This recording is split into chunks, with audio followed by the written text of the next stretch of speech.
Good morning, everybody. How are you guys? Good to see you as always. Happy Veterans Day. I don't know if we have any veterans in the class, but if so, thank you for your service to all of us and to our nation. So happy Veterans Day.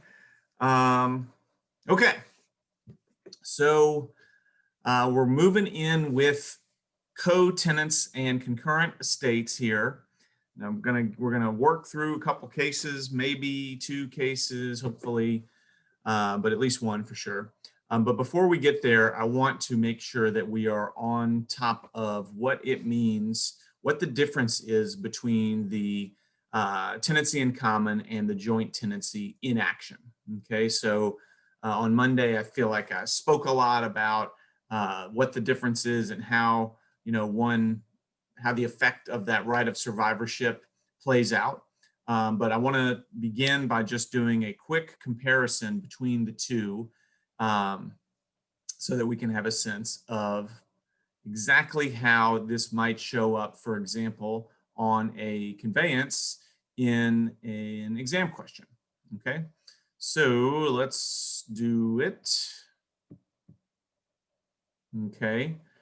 And here we have two conveyances. You can see one on the left is just a regular old tenancy in common, and the one on the right is a joint tenancy. So the first thing I want you to keep in mind is that if you were to get a conveyance like this and it said the conveyance is from O to A, B, and C, the question that you might be asking is, what interests, how do I show what the interests are? Like, it's easy for me to say, like, A, B, and C each have a fee simple with a third of it each, etc. But how do I show that, like, on a conveyance? So I just want to show you guys real quick, what you could do. There's a few different ways to do it, but one way would be like that. Okay. Another would be whoa, it keeps getting smaller. A, B, C, each have fee simple, 1/3 each. Okay. So multiple ways to accomplish the basic point here, which is that A, B, and C share this fee simple and they each have an interest of 1/3. Obviously, if the interest is something other than 1/3, you would put whatever the interest is. Okay. So that's how I would imagine that you guys, that this shows itself on how you present it. Okay, so now let's work through the facts. And just so you're clear, I'm going to do one side at a time, but really there's no difference so far. If the question is who has what interests at conveyance, it's the same. Okay, whether it's, oh, I forgot to add something.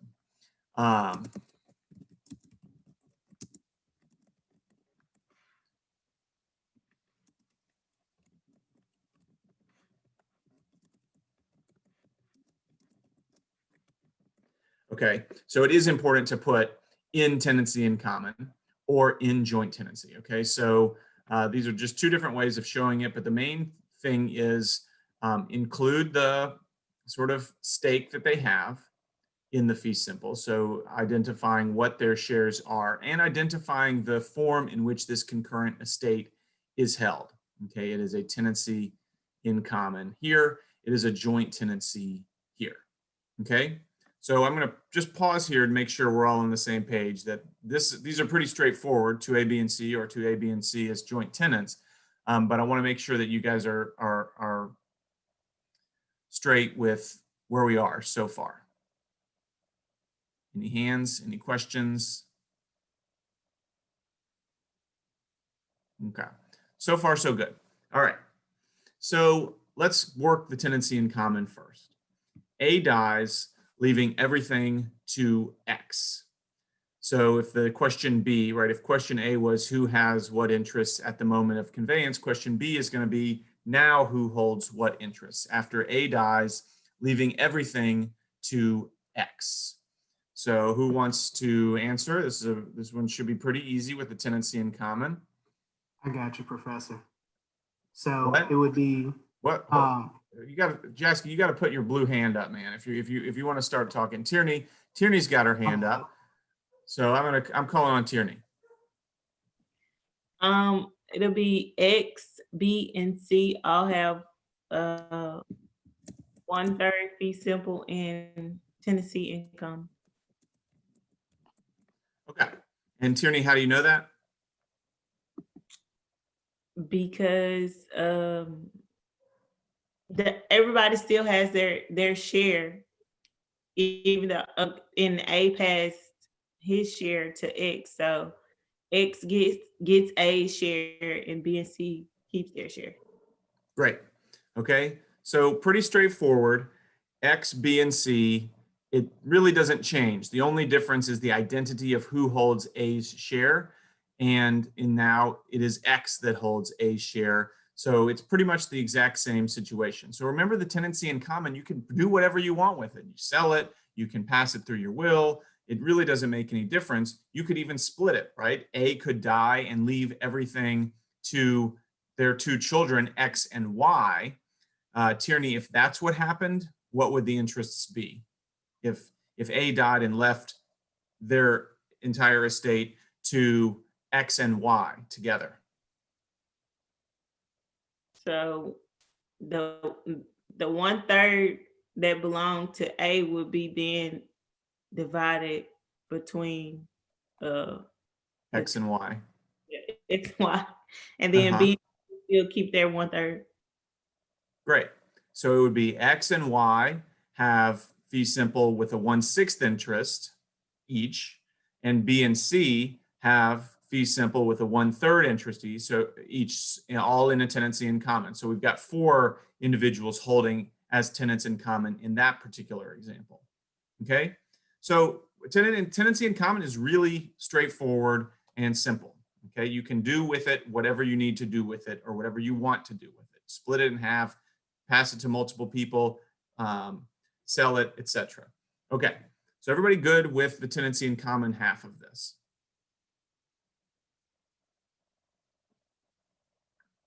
Okay, so let's go on the joint tenancy. Same situation. We've got 2A, B, and C as joint tenants. A, B, and C had a 1/3 interest each. A dies, leaving everything to X. So, Kimberly, I saw your hand last time. I don't know if you want to dive in. This one's a little more complicated. I will try. Okay, great. Yeah. It's my understanding that A cannot leave anything to X because when A dies, A's share is split between B and C, and B and C Right. get shares. So if the question is who holds what interests? B and C each have 50% interest in joint tenancy. Great.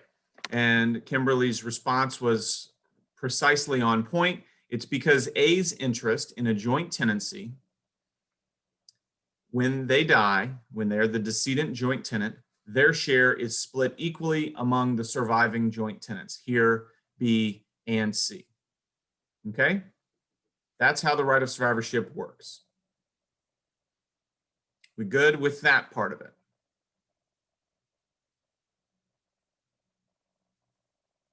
Okay, so we're going to switch it up. So we got a new fact situation. In fact, let me put it on a different slide because it's going to be confusing this way. Okay.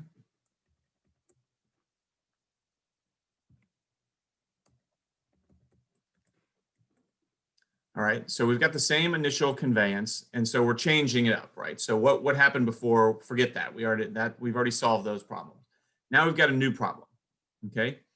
So we've got A, B, 2A, B, and C, 1/3 interest each, tenancy in common. We got it. A sells their share to X.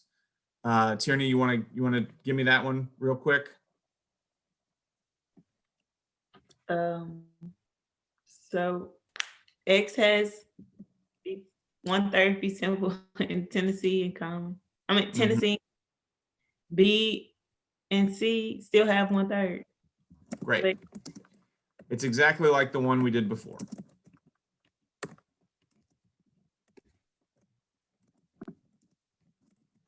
And then if B dies, then what happens, Tierney?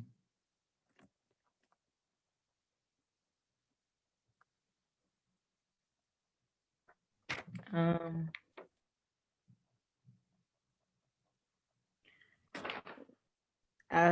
would it go? You can look at each, let's start with each share. What happens to X's share? X still has his share. Great. Okay, what happens to C's share? C still has his share. Yep. And so then the question is, what happens to B's share?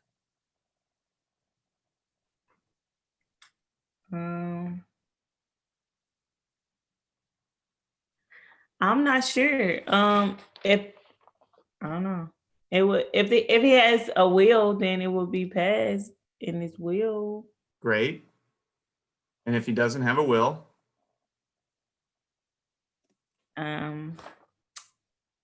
Then the first place we look is for a will. If it's in a will, then it goes to wherever the will says. no. If there's no will, Heirs. to the heirs through intestate succession. Great. And if there's no will and there's no heirs, then Es- what would happen? Escheat. It would escheat to the state, right? So all we need to put in this instance is that B's estate, whether it's will or heirs or escheat, you don't have enough facts to really answer that. Okay, so all you need to put is B's estate has a fee, takes that 1/3. B's interest just passes into B's estate with anything else that B owns, any other interest that B has. Okay, so good with that, Tierney? Yes. You got it. Okay. So Kimberly, I'm coming back to you, and this one's a little tricky. This is the hardest one that there is, so I'm rooting for you. Okay. A, B, and C as joint tenants. You correctly identified what happened if A died. What happens if A doesn't die, but they instead sell their share to X?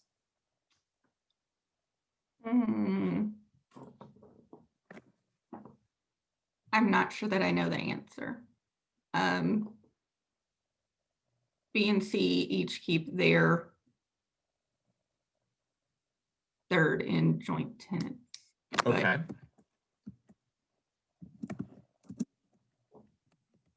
Good. I would just be guessing, but would it still just be the same as if A had not sold their share? Okay.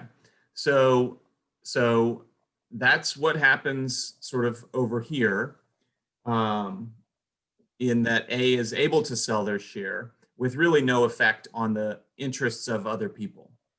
Okay. But let's see, we've got some other people maybe with a sense. Shelton, what do you think?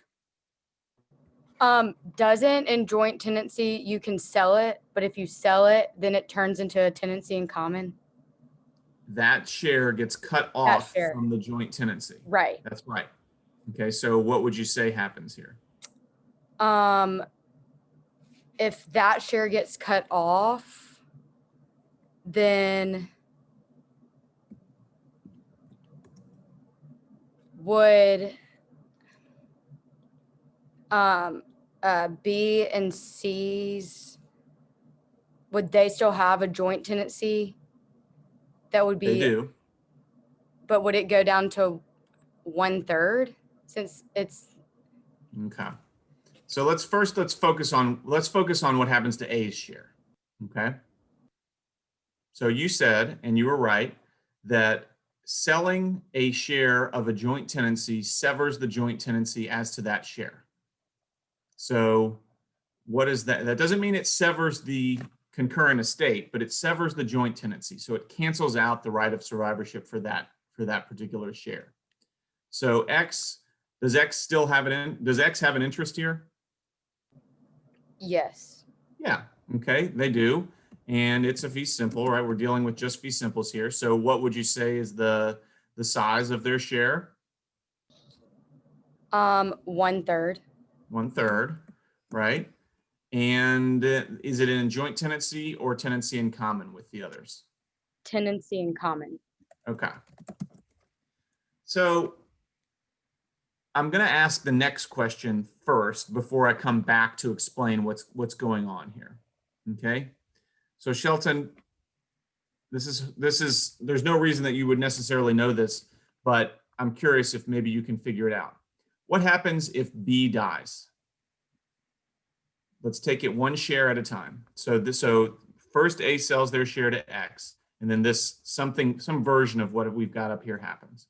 Then B dies. So let's first focus on X's share. Does B dying have any effect on X's share at all? No, No. Why not? because since X is tenancy in common and B is a joint tenancy, so joint tenancy, it can only be transferred in I'm losing my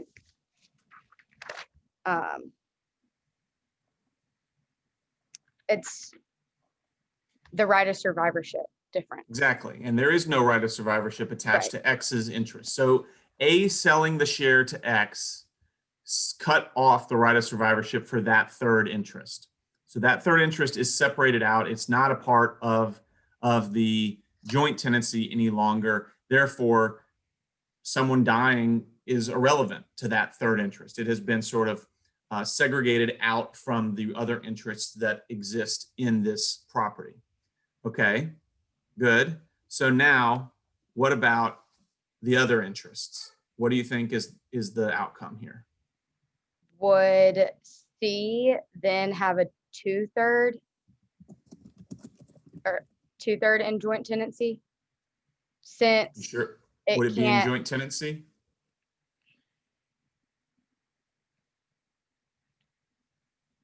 Well, let's back no, up. because there's no Before you joint answer that. tenancy anymore. So it would Not a just joint be tenancy. Good. tenancy in common. Great. So why? So why did that happen? When B died, why doesn't C take B's share? Wait, will you repeat the question? When B died, why does C take Oh, B's share? because of the right of survivorship. And that exists only for the Joint tenancy. 2/3, right? It only exists for the 2/3. So now it's all been distributed out. We only have tenancy in common left. If there were 4 or 5 or 6 joint tenants involved here, then the joint tenancy might last a little longer. But in this example, it has been distributed out. The decedent joint tenant has their share distributed out to the surviving joint tenant. And then we move on. But the key thing to keep in mind here is that when A sells the share to X, it severs out the 1/3 from the joint tenancy, but does not affect the joint tenancy for the rest of it. So it's almost like, and sometimes when I have a board to draw on, I kind of draw the BC interest together, right? It's like there's a joint tenancy almost within the broader tenancy in common. Okay, it's almost like there's a tenancy in common between X on one hand, and I'm speaking about this phase right here, a tenancy in common between X on one hand and the BC joint tenancy on the other, with X holding 1/3 and the BC joint tenancy holding 2/3. So when B dies, it only affects the joint tenancy of this 2/3 right here. And C takes that 2/3. And at that point, we only have 2 individuals left. They're in tenancy in common together. That's what's the effect down here. Okay. And so you can see it's a hugely different outcome in this example down here than this example, depending on whether it was a joint tenancy or a tenancy in common. Pause for questions. Yeah, JC. Yes, it would actually be incorrect to say selling a joint tenancy share only severs that one share because of the exception if there's only two shares in it and it consequently affects the other share. Correct? Correct. Correct. If there's only two shares, then you end the joint tenancy period. Thank you.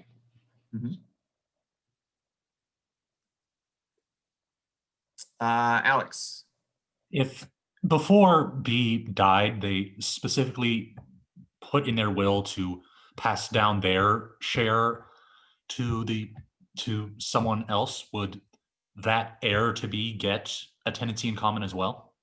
If you're in this side or this side, if you're which, The right side, like if it was like okay. before B died, they put in their will or whatever to give their joint share to a certain heir. Okay. So the question is, can B prevent this outcome? Okay. And the answer is yes, B can prevent this outcome, but not the way, Alex, that you've devised. Okay. So you say that if B puts in their will that their portion of the joint tenancy will go to Alex, then can that make it go to Alex? The answer is no. Kimberly, you said something earlier that addresses why that's the case. Why does B having it in their will, this portion of the joint tenancy, not do what Alex wants it to do, Kimberly? You can't put joint tenancies, they don't go in their will. Exactly. So you cannot put any interest that you hold in joint tenancy in the will. But what could B do to cancel out the right of survivorship to ensure that the effect that Alex is asking for, where X keeps their 1/3 share, C keeps their 1/3 share, and B's share goes to Alex instead of being subsumed into C's share through right of survivorship? Alex, can you think of anything that B could do that would make that be the result? Sell while it. they're still alive? Sell it while still alive. Sell it while still alive. Great. Okay. If they do that, then it severs out B's joint tenancy from the others, right? And in this instance, it leaves it and it produces a situation that's just like this. So it has to be sold while they're still alive, not past. Correct. Yes. Okay. Exactly. Exactly. And so oftentimes what you'll see is oftentimes what you'll see is these kind of deathbed or end of life conveyances, because B is like, so let's play this out. During this period, so A sells their share to X and B and C are both alive. And B is thinking, well, I don't want to sell because there's a chance C might die first. And if C dies first, then hey, I'm going to end up with 2/3 interest here. And C's thinking the same thing. I'm not going to sell because if B dies first, then I'm going to end up with the 2/3 interest. But let's say B is getting on in life and C is, spry and still out doing things, and B is starting to sort of degenerate. And B says, you know what? It doesn't look good. It doesn't look like I'm going to get the 2/3 interest here. I'm going to lose everything to C. So you know what I'm going to do? My friend Alex would like the 1/3 share here. I'm going to call and convey this share to Alex while I'm still alive, sever the joint tenancy, and make this whole thing a 1/3, 1/3, 1/3 tenancy in common. So you see this from time to time. People kind of gambling by keeping it joint tenancy for, until near end of life. And then as they get near end of life and it looks like, they're not going to be the one that gets the full ownership through right of survivorship, then they start severing the joint tenancies. Okay, so that happens. So that is a way, Alex, to accomplish what I think you were asking to accomplish. Yes, JC, you got a question? I think I did, but I was curious if like a life estate attached to B's life could be like, actually, I don't know how it works. So like trying to give Alex a future interest in that attached to B's life bound. Not if it's originally given in a joint tenancy. Okay, you have to sever the joint tenancy in order to control what happens after any of the joint tenants die. Okay, that makes sense. Yale. Yeah, my question has nothing to do with B dying. It has to do with before B dies. Okay. So A sells their share to X. So we have what we have on the screen. If X then sells their share to B or C, does it rejoin the joint tenancy? Or if he sells it to B, would B have 1/3 in joint tenancy and 1/3 in tenancy in common?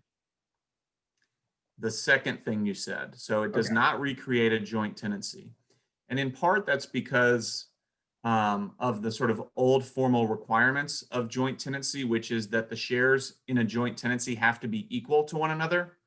And so that would create a situation in which B held 2/3 and C held 1/3, which isn't equal, which just, sort of is against the formal requirements of what a joint tenancy is. In addition, a joint tenancy is supposed to be something that is all the interest holders got their interest in the joint tenancy at the same time and through the same instrument.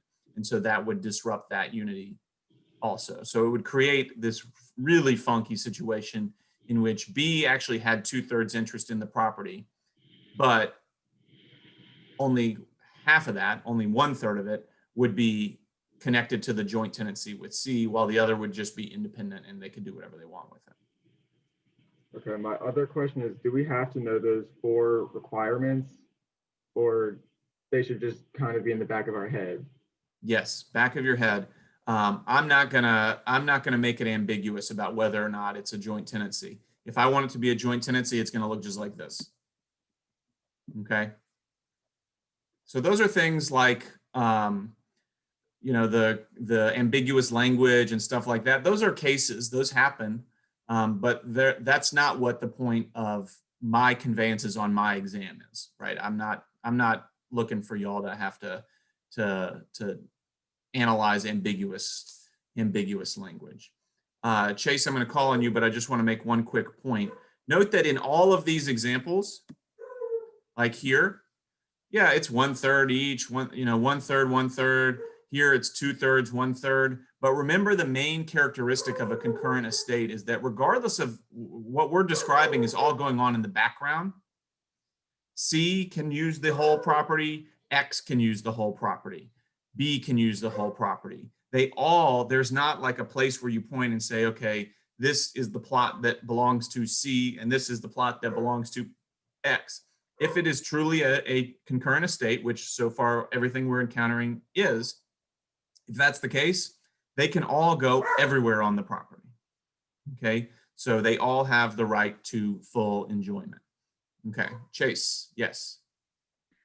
So when we're talking about the 1/3, that's the interest in the property, correct? Not because I guess I was kind of I'm a little bit confused as to why we're not splitting that joint tenancy between B and C, saying they have 1/2 each in joint tenancy. I get that they still each have 1/3 interest in the land because they don't have the interest that X then obtained. But I just Does does that just make sense? yes. That's the Is that same just making thing. it way more complicated? Yeah, they each have 1/2 of 2/3, Okay. right? So that may be a helpful way to think of it because that translates down here to the 2/3 that C is ultimately going to end up taking, right? That they hold it together, the 2/3 they hold together, and they each Okay. have half. Okay. And then also, can you And I- sell a part of your share? Like if A didn't want to sell all of his 1/3, could he sell like a smaller portion? In the joint tenancy side, Yes. so first on the tenancy in common side, sure, everything goes, right? That's a piece of cake. On the joint tenancy side, if A sells just a portion of their share, I think what that would do would still sever that full third.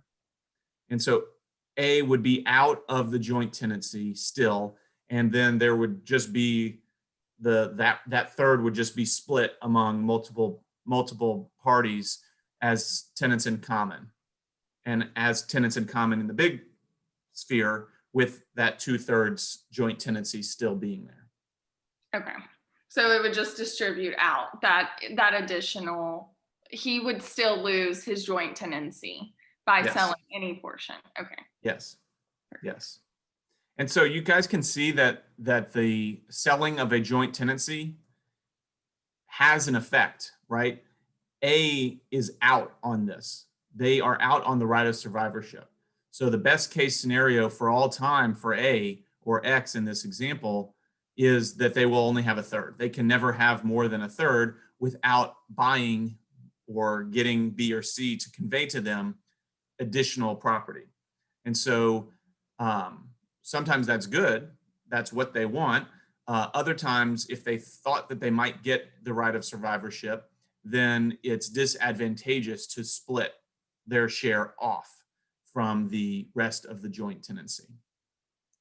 Sarah. For exam purposes, do we always just assume that shares for joint tenancies are equal since it's one of the 4 unities? Because I know the book says Yes. the court ignores that sometimes, but Yes. okay. Yes. And so, and you can see even in the way that these are phrased, if it doesn't say otherwise, you should assume that they're just equal shares. You know, you might get to a tenancy in common. I'm just thinking through how it might show up on an exam. You might get to a tenancy in common through a sort of longer series of events. So it might have originally been to A for life, then to A's children alive at the time of A's death, okay? And so then let's say there's 4 kids that are alive at the time of A's death. If that's the case, then you should assume that that remainder is 1/4 each, and that when A dies, they will each have a 1/4 interest. But then if one of them sells their 1/4 interest to, to another 4 people, then it starts being not equal shares. Is that making sense?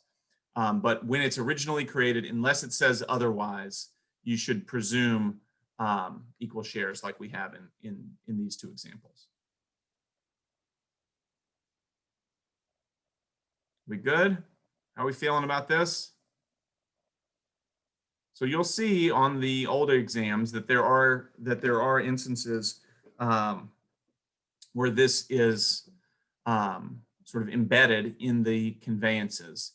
And often the question that is asked is, how would it be different? Like if the original says 2A, B, and C as joint tenants, the sort of C question often is, how would this have been different had it been in tenancy in common instead of joint tenancy, or vice versa, depending on the problem. And so that's why it's important to be able to understand the way in which this difference arises, those difference works out in practice. We good? All right, so that's the nature of concurrent estates. And I spoke yesterday about how what we are going to focus on in concurrent estates are how they're created, the differences between them. We kind of have done that. The rights and responsibilities of parties during the concurrent estate, which we're going to touch on it not next, but right after that, and then how they end. Okay, how they end. So before we get into this Delfino case, think about a concurrent estate, 2A and B, or 2A, B, and C. It doesn't really matter. The point is, I'm just going to make it a fee simple that's held by multiple people. In general, there might be all sorts of reasons why you want to create that, right? You want it to be held by your kids or your grandkids or some group of people that you love equally and you want it to be shared among them. But let's say that the plot is held in 1/9 shares by my 9 grandkids, and they want to sell because maybe there's an IKEA being built nearby, and now the property is really valuable and they want to sell it. What's going to happen in order for them to sell the plot of land in fee simple? They hold it, it's in fee simple now. They hold it in fee simple, and someone has approached them with an offer they can't refuse. What's going to happen in order for that sale to go through? Yale, your hand is still up, so I'm going to call on you. Can you repeat the question? I was going Yeah. through my own question in my head. Yeah, so there's 1/9. 9 people are holding property in fee simple as, let's say, tenants in common. Okay. They want to sell to a developer who's offered them a whole slew of money. Okay, or the developer has offered a whole slew of money. What has to happen before that plot, which is just a single plot? It's not 9 different plots, but it's just a single plot. Before it can be sold, what has to happen? I would assume they all have to agree to sell it. All 9 have to agree to sell it. Okay. Do you see any problem arising with trying to consummate that transaction? Seems like it'd be rather difficult to do because getting 9 people to agree on anything is nearly impossible. What is the number one thing that they're going to maybe disagree about? Probably how much money they should sell it for. How or much if they should could sell it at for? all. Whether to sell it at all, how much to sell it for, and if they don't like each other, or let's say one of them has been mowing the grass on, let's just make it an empty plot. One of them has been mowing the grass this whole time. What else might they disagree about? The share that each one would receive. Even though it's 1/9, that doesn't mean that they have to divide it equally, right? So when you have a property that's held in shares like this, there creates a potential. It's not always going to happen, right? They might sometimes be on the same page and it's okay. But the potential for these kinds of disagreements internal to the tenancy in common that will prevent it from being sold to this developer or whomever wants the property. And so it creates a potential for one of the 9 to be a holdout and to say, you know what? I know y'all want to sell, but you can't sell the whole thing. You can sell 8/9 of it without me. And, that'll be great. But you can't sell the whole thing without me. And so here's what I'm going to say. Give me an extra 30% out of y'all's shares, and then I'll agree. That might sound like extortion. It also is really just negotiation, right? If you have the ability to hold out and block the sale, that's the leverage that you have. And any of the 9 could do this. And it creates this potential for getting in the way of the sale happening. Okay. So generally speaking, a property regime that likes alienability and likes productivity has a little bit of a beef with concurrent estates, okay? Because they are generally, they have the potential to be inefficient, okay? Inefficient in the sense that this kind of selfish behavior could get in the way of alienability, and that if it's not going to be able to be sold, then that can get in the way of productivity. And that's bad if you're the property regime, okay? Now, so the courts like for concurrent estates to end, to become just fee simples.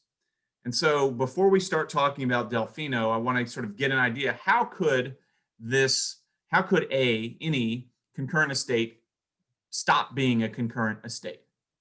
Anybody got any ideas? how could property that is A, B, and C in tenancy in common stop being a tenancy in common? David. There could be like a rule against perpetuities thing saying after so long it'll default to someone, or some sort of mandate saying you'll have to sell to a third party X Okay, amount of years out. so there could be conditions written into the creation of the tenancy in common that put a time deadline. Okay, that's possible. Davis, how else? Could they come to an agreement of just them splitting up the land, like you get this half, I get this half, and we'll just call it even there? Is that possible? Yep, they can come to an agreement and they can say, you know what, we actually could just own this whole 10 acres together, or I can own my 5 acres and you can own your 5 acres, and we both just own in fee simple. Now that creates smaller plots of land, but full ownership. And so instead of having a 50% stake in 10 acres, I have 100% stake in 5 acres. Now, of course, I used to be able to walk on the full 10 acres. Now, Davis, can I go on the full 10 acres? You cannot. You cannot, but I can go on the 5. And what else can I do on the 5? Anything else you'd want to do? Sell it? Anything you'd want to do? Well, what if my old tenant in common wants to come onto my 5? You can alienate him. You can keep him off the land. You can exclude them. Okay, good. So you could split the property by agreement. Okay, what else could you do? Julie, you had a hand up. I don't know, it was the same thing as Davis. Yeah, I was just gonna say take one big one and make it smaller ones. Take a big one and make it smaller. Yale, what else? You can ouster. Okay, let's getting ahead. Okay, so we're not going to do that yet. Tommy? One of the tenants could offer to buy everybody else's share. You could consolidate. Okay, you could consolidate the interests. So rather than, as Davis said, have the interest holder agree to split the land, you have one of the interest holders consolidate and buy the other shares out. Okay, so that now you have it held just as a fee simple by one of the individuals. Chase, did you have another way in which this might end? Yes, I was going to say by sale, where you split the profit based on the interests of the parties of the land. Yeah, so another form of consolidation would be this sale to the developer. Sale, it doesn't have to be a sale to one of the concurrent estate holders. It could be a sale to someone else. And then they split, in our story, the 1/9 share, or however they agree to split the proceeds. Okay, so there's a lot of ways in which it could end. But it's possible that and almost all of these require some kind of agreement between the concurrent estate holders. Okay, that it can end if they agree to end it. Okay, so those are the best ways in which it ends.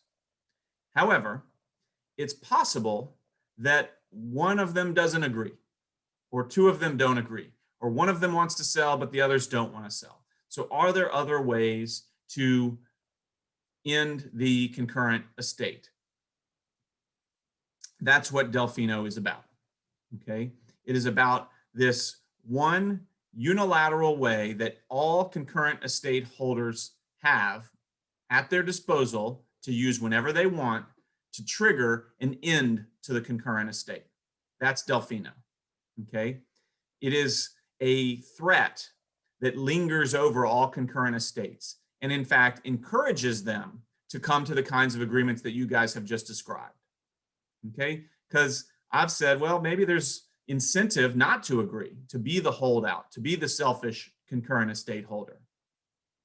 Okay, so what prevents that selfish behavior? It's this threat, this lingering possibility that any concurrent estate holder, any one of the interest holders, could trigger at any point to end the concurrent estate on sort of unpredictable terms. Okay, so that's what Delfino's about. So let's talk about Delfino. So I'll start with Will. Let's have a little bit of the background of what happens in this story and why we ended up in court. Okay, I'm pulling up my brief. 1 second.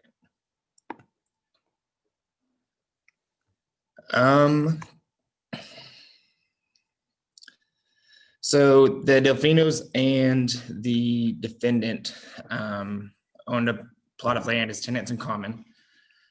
They had over half of the interest, and the defendants had about an undivided third of the interest. Yeah, it's about 70-30 is the way that, I don't know why it's in 144ths. It's just kind of strange, but. Are we gonna have any of those kinds of fractions on the test? I hope not. Me too. The Delfinos do not have actual possession of the property because the defendants lived on the portion of the land, and they had also operated a trash removal business, although the trash wasn't actually stored on the property. Okay, could the Delfinos, you said that the Delfinos weren't actually on the property. Could they have gone on the property? I would think so because they have interest in the property. Yeah, they're tenants in common. They could go on the property. It starts to become complicated in a tenancy in any sort of concurrent estate when one party has a house or other sort of building on the property that you would generally think that the other concurrent estate holder shouldn't be able to just walk right in the door. But sort of leave that aside for now. The general thing is exactly what Will said. They are concurrent estate holders. They could go anywhere they want on this plot of land. They don't, they aren't there, but they could be, okay? So what do the Delfinos want to do? They wanted to have their part of the land sold, or they're looking for their part sold, or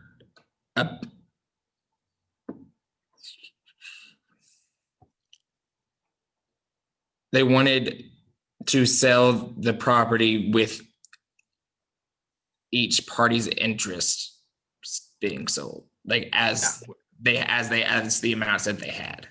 Right, they want to sell this property. Austin, did you catch what they want to do with this property, the Delfinos? Yes, they want to develop the property into 45 residential building lots. Great. So they want to develop into 45 residential building lots. And do they want the garbage business to be there? No, they do not. Why? Because they believe that it will affect the property values. It would, one moment. It would. I think you already said it. I think that the property values. Yeah, I don't think Mrs. Violences is storing garbage on her property, as Will told us. She's not. But you could just imagine if you were a developer, you probably don't want to have a garbage business in the neighborhood. Okay. And the concern is that the garbage business is going to negatively impact the overall value of what you can develop this property for. So can y'all still hear me? Yes. Uh-oh.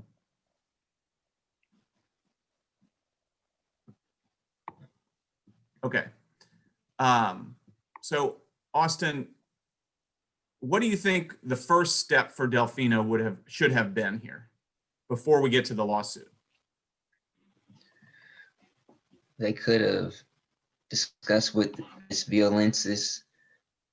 They could have come to an agreement with Ms. Violensis with regard to how to divide the property or how to go about planning for their subdivision, going about the subdivision plan with her, discussing how to go about it. Exactly. They could have, and I suspect that they did say, Right. hey, this is what we want to do. We want to sell this property. We want you to have your portion of the cut, a cut of the profits here. But so let's come to an agreement and sell this, right? So that's probably what they did. And what does it seem like Mrs. Violensi said if that happened? Assuming that happened, what did she say? I assume that they did not come to an agreement and that she did not want to sell the land, most likely because it would have affected her livelihood, essentially, like where she lived and her business. And how much, what percent was she going to get out of this sale? Anyway. I didn't see. Wouldn't she have been saying that she'd want the 70% of the land, considering the amount of property she was selling? Yeah, so she, not 70, she is a 30% stakeholder. Right. So Okay. she would only be getting 30% of the profit, right? Yes. Unless they came to some sort of other agreement. Okay. Can we do a videos drop, because my screen is all funky here. So let's do the videos drop and see if that's going to help me on my end. Okay. All right. So Austin is saying they could have come to an agreement. It seems like they didn't. And Austin, I think, rightfully pointed out that the reason that Mrs. Violensis didn't want this is because she was going to have to move, right? Like, she didn't want to leave her property. And as Will is telling us, she only would have gotten 30% of the proceeds anyway. And so that's a big ask for Mrs. Violensis. Hey, take a 30% of the sales price here and move, right? And get out of here. So Austin, what ends up happening? So the Delfinos and Violensis couldn't agree. And so the Delfinos do what? So in 1978, they brought an action to the trial. They brought an action in court seeking a specific type of partition by sale. And that is where the court sells the property held in tenancy in common and divides the proceeds among the co-tenants according to their respective shares. Great. And let's back up a second and focus on this word partition. Okay. So Austin has given us the basics of what especially a partition by sale looks like. But partition is this threat that constantly exists over all concurrent estates. So Austin, did you pick up, do you have to have a reason to seek a partition? Yes, you do. What reason do you have to have? There has to be a dispute over the between the co-tenants, and it has to be a conflict over the property rights, over their respective property rights. Yeah, so you're describing the types of situations in which it's likely that a party would move for a partition, but the answer to my question is actually no, you don't have to have any reason. If there is any sort of conflict or any desire to seek a partition, it is within the rights of any concurrent estate holder to come to court and say, hey, court, let's partition this property. The reason that is there is twofold. One, that is the primary court-generated mechanism for ending concurrent estates. You guys listed earlier a bunch of ways in which parties could agree to end a concurrent estate and make it back into a sort of single entity holding a fee simple. But since the property regime does not like concurrent estates, the partition action, which is available at any time, is the way in which courts can help make that happen, can help facilitate that process. And note that a partition can happen unilaterally. It doesn't have to, you don't have to have permission from any of the other concurrent estate holders to seek a partition, okay? So usually, Austin is right, there's some sort of conflict, okay? If they could work this out, then they shouldn't go to seek a partition, because as this case kind of demonstrates, a partition is somewhat unpredictable.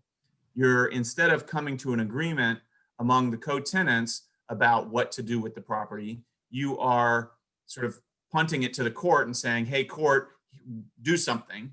And then the court can really do whatever they choose, right? So you're in an adversarial circumstance, rather than, if you're coming to an agreement, you're in a cooperative somewhat circumstance in which you guys, the concurrent estate holders, are building the outcome. Okay, so partition is the mechanism that should in fact spur parties to come to agreements. Okay, Austin, it's irreconcilable here. Why? What is it that makes it so unlikely that they're going to come to an agreement in this circumstance? Well, I think it's the fact that, like I said before, Violensis, she would lose not only her home, her business, and that could affect her overall livelihood. And I can imagine also the Delfinos, them trying to turn these, them trying to turn their portion of the property into, well, actually, no, not just their portion, the whole of the property into residential. A lot of money could be at stake for them. Great. And so we have this problem, right? Because you would say, like, why won't the Delfinos just let that little portion go and develop the rest? And it's because they think it's going to negatively impact the overall project. And why wouldn't Violensis agree to sell? It's because she's going to have to move off the property. Okay. And so it's an irreconcilable problem. It's a conflict. And so the Delfinos maybe had tried to come to some sort of agreement. It became clear that that wasn't going to happen. And so they bring the partition action. And Austin has pointed out that they've asked for a partition by sale. Okay, a partition by sale is a partition in which the court sells the property, auctions the property off, and then splits the money up between the concurrent estate holders. Okay, now Chase, the Mrs. Violensis does not want that to happen. So what does she suggest? She wants to move for our partition in kind, where she would simply be separated from, with her portion of her 30% that she owns, live there, conduct her business, and then be separated from Delfino, where he has his 70% and he can do whatever he wants with his 70%. So note that the partition in kind and the partition by sale are just judicially mandated forms of the agreements that you guys have already identified, right? We talked about splitting the property, and so that each concurrent estate holder gets a fee simple in just a portion of it. That's a partition in kind. And we talked about consolidating and selling and splitting the money. That's a partition by sale. They can't agree to do either. And now the conflict in the court is going to be, which one can we do? Note that Chase did not say that Mrs. Violensis tried to stop the partition from happening. She can't. She can't stop the partition from happening. The concurrent estate holders, any of them, have the unilateral right to trigger a partition, and the other concurrent estate holders cannot stop it. Okay, so her best argument is not don't do a partition, don't do a partition. It's instead do a different kind of partition. Okay, so Chase, the court goes through the analysis, and basically they're forced to sort of make a choice. Which kind of partition are we going to do? And so they begin with a sense of which is the sort of preferred type of partition. Which one is the sort of preferred type of partition? The preferred type of partition is a partition in kind. They tend to go towards a partition in kind unless it's impractical or inequitable, meaning that it would be better used by sale and the interests of the parties would be greatly benefited by a sale instead of the division of the property. Why do you think that's the presumption? I think, well, use of land is important for property law. And I think that, I guess for a fairness, and then as well as just like maintaining the rights of someone to have the use of the property in the way which they want and the goal of property in itself. Who is the someone that you're really worried about, like in this example, in this case? The someone would be Miss Valencius. Yes, so there's a concern that a co-tenant in possession, which is what Violences is, with a partition by sale is going to get kicked off their own property involuntarily and without an ability to stop that from happening. And that seems really, really, really harsh. And so the court says we would prefer to do a partition in kind. Chase, you hit on a couple of points about when they might go against that preference, but let me just ask you a slightly different question. Which do you think is easier to do for a court? A partition in kind or a partition by sale? I think a partition, I think it's probably easier for a court to do a partition by sale. Yeah, why? Because they just divide money instead of having to evaluate the interest, I guess. Great. So let's just say this is a straight 70-30 split. If they sell this property for $1 million, is it pretty easy to decide how to divide 70-30, $1 million? Yes. Yes, you just do the math, right? Is it easy to decide 70-30 in terms of the physical property? No. Why not?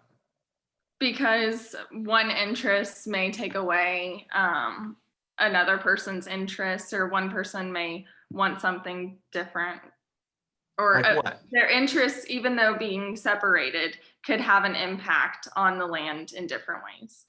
Great. So we could do the math, right? We could measure it out and say, okay, it's this many acres and 70% will go to this party and 30% will go to this party. But that property is not going to be the same, right? If there's only one road, then that's going to make a difference in terms of the value of a particular inch compared to another inch. Or if there's oil under part of the property, but not under a different part of the property, then the value of 1 inch of the property versus the value of a different inch of the property is not going to be the same. It's non-uniform. As opposed to dollars, this dollar is the same as that dollar is the same as that dollar. It's all fungible. It doesn't really matter, which dollar bill you get. They're all worth $1. It does matter which inch of land you get, because it's not necessarily the case that though the property might have an overall value, that value is distributed equally to every inch of the property. Okay, so it is definitely a preference to do a partition in kind, but it is definitely easier to do a partition by sale. Okay, so the court says we have these situations in which we don't do partition in kind. And you mentioned, Chase, I think you mentioned one of them, that it's impractical. Why might it be impractical? Where it's impractical, meaning one person doesn't, like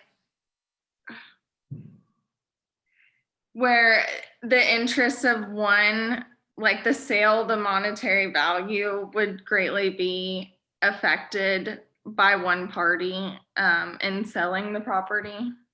Okay, so that kind of cuts to the fairness angle. I'm thinking less about fairness and more about practicality. Why might it be impractical to split property among co-tenants in kind? Were you asking me the question? Yes. Okay. Why might it be impractical? Yes. There's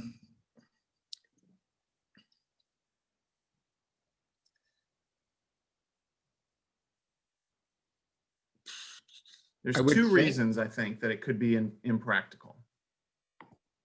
Let me see here.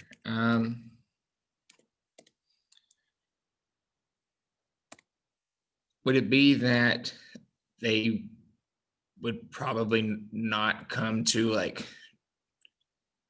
good terms of whether or not they wanted that specific land or not, or what the other person may or may not be getting of the property? So why would it matter? Why would it matter who gets what inches? Who gets which portion?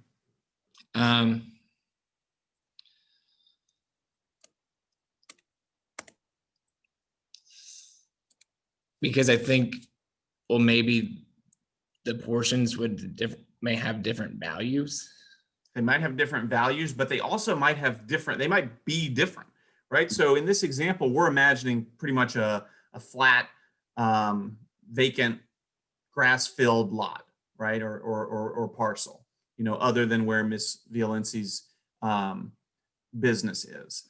But it might be that there's mountains on a portion of it, or a cliff, or some sort of physical thing that makes it difficult to divide up in terms of, okay, how do you do 70-30 when a mountain that's making it completely unusable is on a portion of it?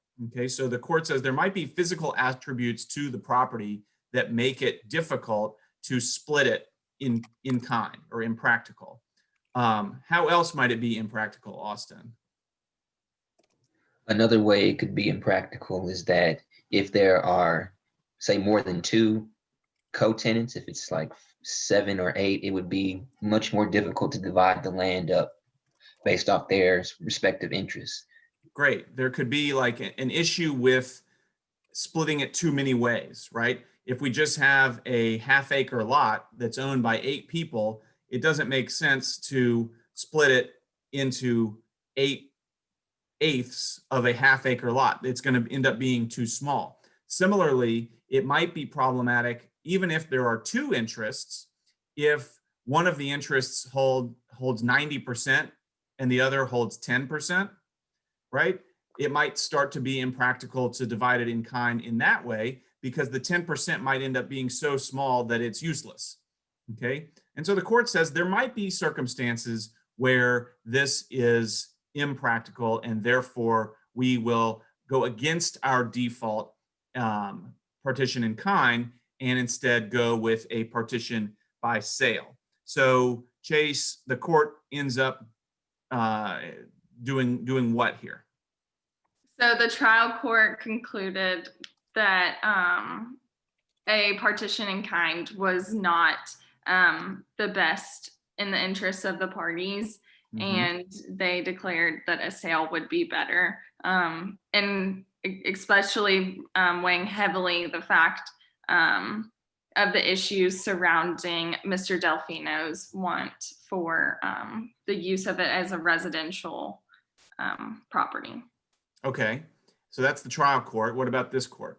So this court then looked at the reasonings that the court held that a partition in kind would have not been favored, and they looked at the reasonings as that these were not substantial reasons in choosing a partition by sale, and that it doesn't actually benefit the interests of the parties, especially Miss Valencius, and Right. that they should have done a partition in kind.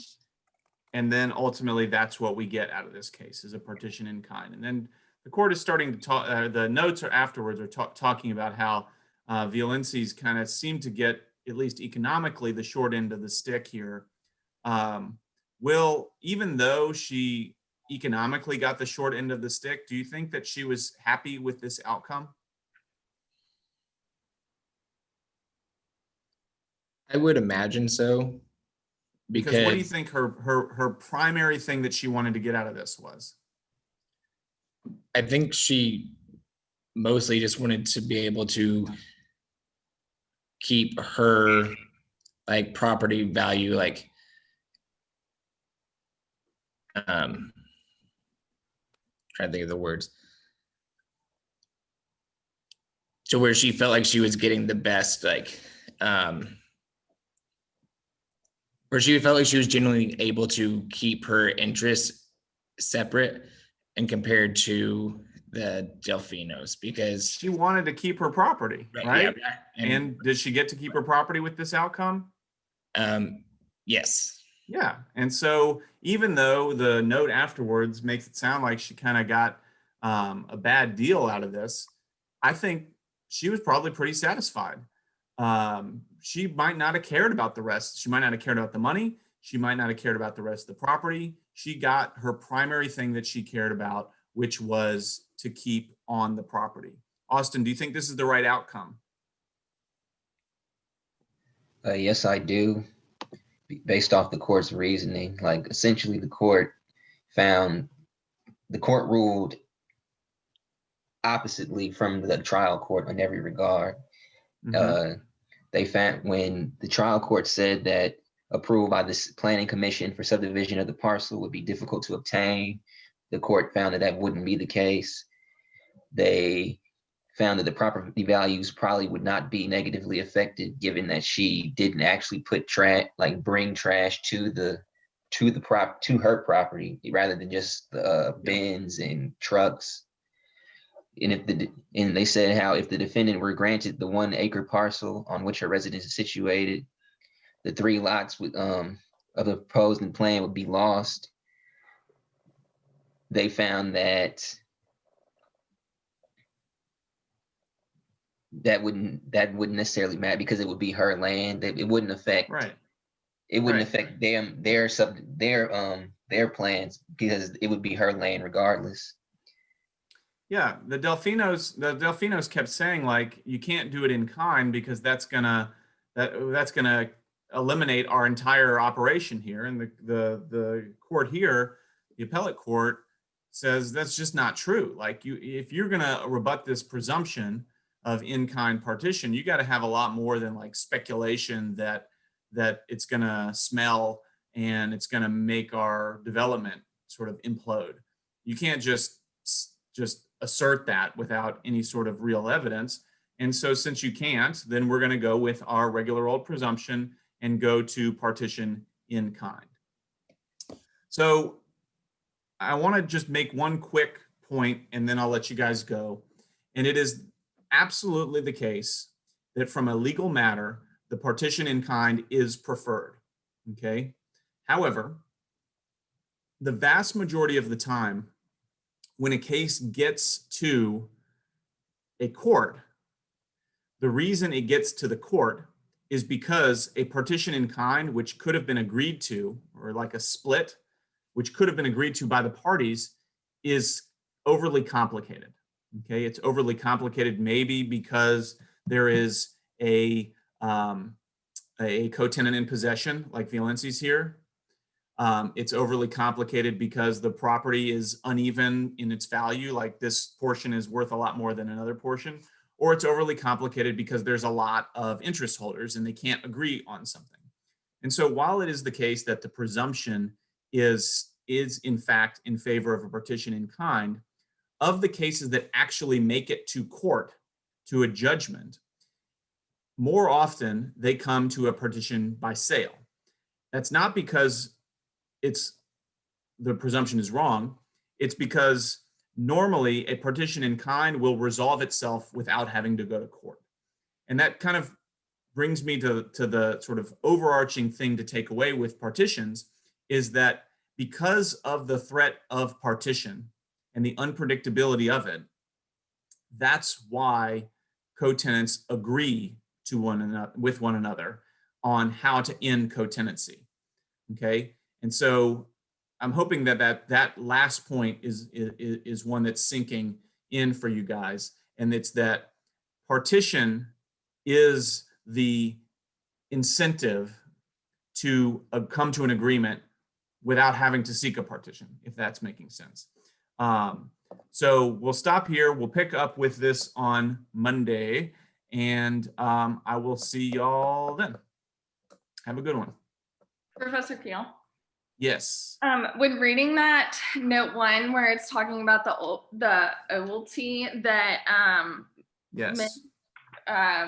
Valencia's had to pay to the Delfinos, when Mhm. we're evaluating, when they talk about splitting land by sale and that they choose to divide the proceeds, how the court decides how to split the proceeds based on the interest, or can it, as where if they choose on their own, like they come to an agreement to split by sale, they can divide the profits in any way which they choose. However they want.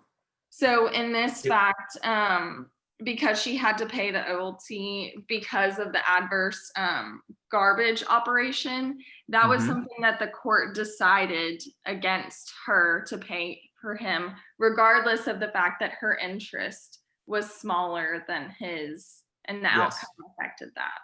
Yes. Everything you said is yes.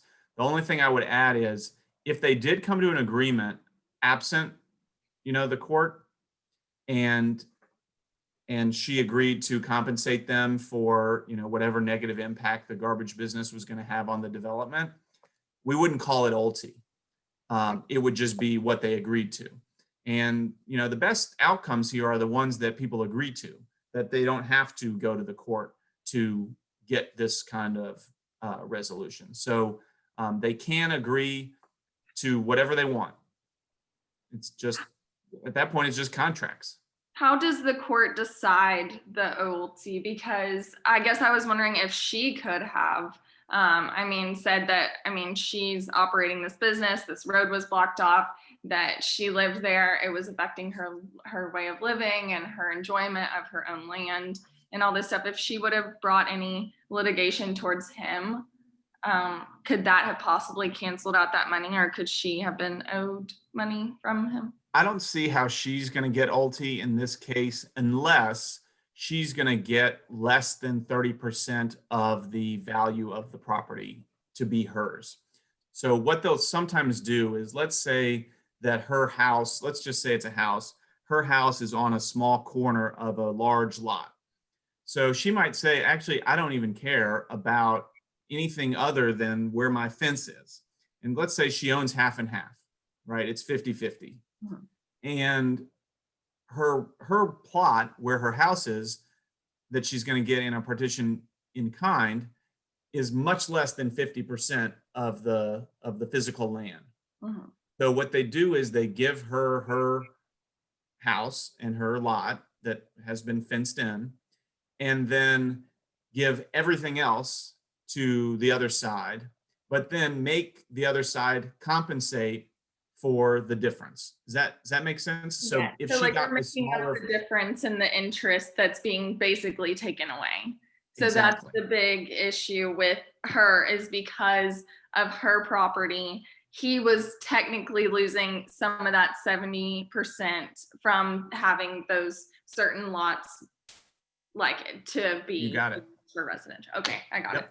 Awesome. You got it. Thank you. Yeah, Jack. Oh, hey.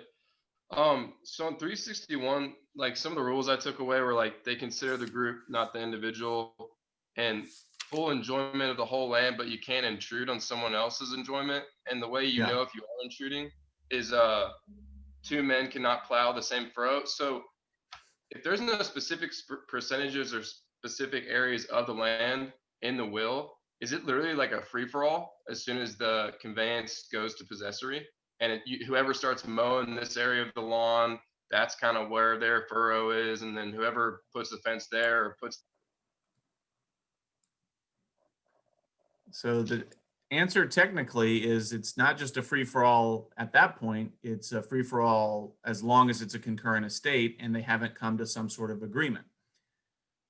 Vast majority of the time, there is an agreement among co-tenants as to how to deal with it, right? So you might say, okay, you can just have possession, but pay me, each year, $2,000 or something like that. Or you might say, I'll take this plot, you take that plot, and they agree. And most of the time, that's going to be fine. But the agreement, all that does is sort of put on pause the rights that the people have to do whatever they want on any part, any inch of the plot. And so they all could, like I was saying, if there's property that's held and it's got two different houses on it, in theory, you can't even exclude your co-tenant from coming into your bathroom while you're taking a bath. Like that's what it literally means. Now, obviously that can't be, right? It can't be that. And so normally they will have some sort of agreement, but absent agreement, joint full enjoyment means joint full enjoyment. Okay, cool. Thank you. Yep. Yeah, I had a quick question about one of the it's like a conveyance / joint estate kind of thing we were talking about at the beginning of class. I think it started off with everyone having a joint tenancy, and then like one of the people sold his, and then like you said, it basically became this. It was on slide 125. But whenever I think it's after one of the people died, it all turned into a tenancy in common, and I didn't understand why that happened. Okay, hold on. This one. Yes. This one is what you're asking about? Yes. The very bottom, it all turned into a tenancy in common. Yeah. So the reason it turns into a tenancy in common at this point is because, just let's make sure we're good on this. Third was cut out of the joint tenancy when A sold that portion. So you're good on that. Mm-hmm. Okay. So then the 2/3 was kept in joint tenancy, but at the point that B dies, that 2/3, which had been kept in joint tenancy, the joint tenancy is over. There's not multiple people holding it anymore. It's only C. They're the only one left. So C is holding that 2/3 and X is holding the 1/3. And at that point, there is no more, it's all a tenancy in common because X's was already separated out, and now C's is no longer a concurrent estate at all. And so, or at least that 2/3 is not internally a concurrent estate. And so those two chunks are now holding together as tenants in common. I don't know if that's solving the problem. It's kind of hard to conceptualize, but. And is there no longer any survivorship benefits at all? Even correct. So like, if X dies here, then it's just X's kids' things or X's heirs. Okay, cool. Okay. And the same for C. Because I had the thought that it existed almost as a life estate, that whenever A sold his to X, whenever A died, X's land would convey to B and C. But I guess that it's not that. Okay, so you're just safeguarding your interests at that point. You're just not giving it up. Okay. Correct. Okay, great. Well, thank you very much. I appreciate it. All right, you have a good one. See you later.